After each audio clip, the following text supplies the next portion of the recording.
Globalization refers to the phenomena of increasing flow across national borders of goods and services, capital, by which we mean loanable funds or investments, people, by which we mean migration, and culture. Now in economics, we tend to focus mainly on the first three. Goods and services, which is what we study in international trade, capital, which is what we study in international finance, or what is also called open economy macroeconomics, and people, which is studied as part of international trade because migration can be thought as a flow of the factor of production, labor. The chart here plots over time the average tariff rates across major economies of the world. It very well maps out how globalization has progressed in the 20th century. The tariffs fell just before the First World War, sharply increased during the interwar years, which included the years of the Great Depression, and have been on a general downward trend since the end of the Second World War. So globalization has not progressed at an even pace. It has progressed in the form of clumps or waves. One can distinguish three waves of globalization. The first wave was just before the First World War. This was an era when international trade received a boost because of cheap transport made possible by steamships and railroads. Capital flowed freely between Europe and the New World, between Europe and its colonies, and among European countries themselves. The movement of labor was pretty free. There were no passports or visas required. You could, for example, just show up on Ellis Island and were most likely to be admitted into the United States. It's a different matter that if you were non-white, you would have difficulty getting naturalized or becoming a US citizen, but there were no restrictions for you to come here as a worker. In fact, the Transcontinental Railroad in the US was built by Chinese workers, later denied the right to become US citizens, and US farms have always used Mexican labor. This age is often referred to by some people as the Golden Age of Globalization, because capital and labor flows were quite unrestricted and trade barriers were falling. Never again will we see such simultaneous free flow on all three fronts. The interwar years are considered a dark age of globalization. War made people suspicious of foreigners, and passport and visa restrictions were first introduced. People did not feel safe making investment in foreign countries, so capital flows dwindled.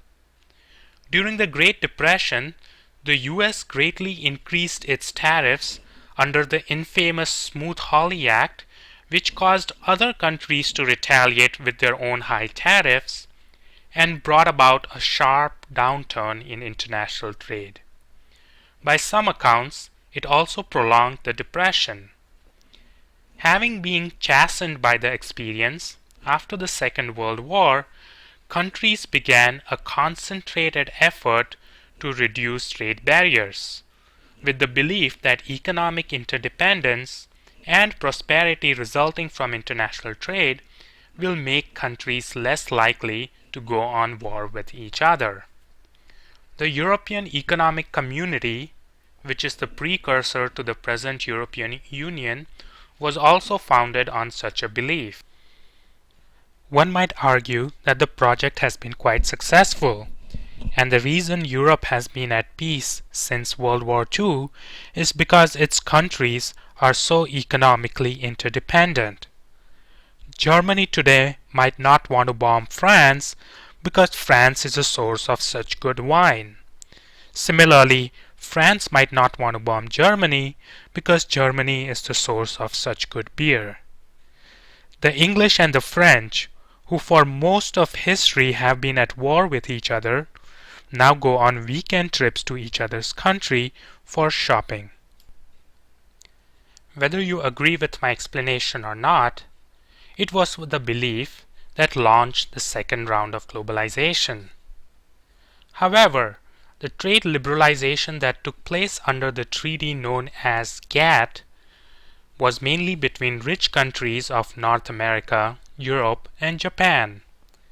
Developing countries, with a few exceptions such as South Korea and Singapore, mainly sat out this wave of globalization. Many of them were ex-colonies of European powers and were in no mood to engage with their former colonial masters either as buyers of their exports or recipients of their capital. They followed the policy of import substituting industrialization, which involved withdrawing from the world trade as much as possible. However, jet travel and invention of the standardized shipping container had made transportation very cheap.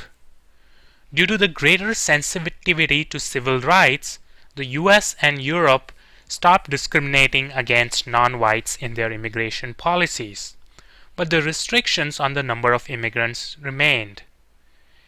Capital flows between rich countries were also restricted in order to maintain an arrangement called the Bretton Woods system, which fixed the exchange rates among major currencies. There will be other videos explaining import substituting industrialization and the Bretton Woods system. From the 1980s onwards began the third wave of globalization. What makes the third wave different is the increased participation of developing countries.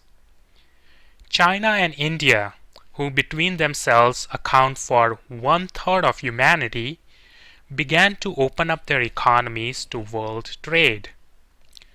Such a change was part of their move towards a more market-oriented economy initiated by China in 1979 and India in 1991. Similar initiatives took place in many other Asian, African, and Latin American countries.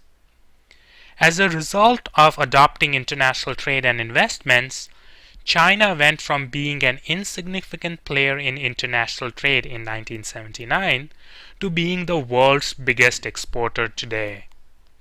It is also considered the workshop of the world since such a big chunk of consumer goods that we consume are made in China. Cross-national trade in services, made possible by the Internet, is now a growing component of global trade.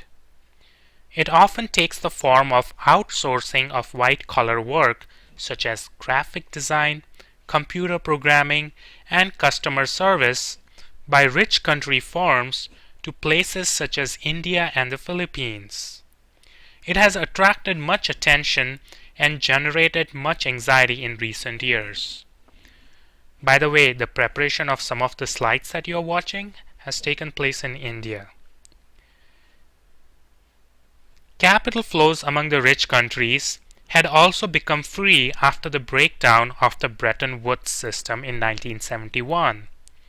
However, the restrictions on immigration to rich countries remain high, and by some accounts are getting higher.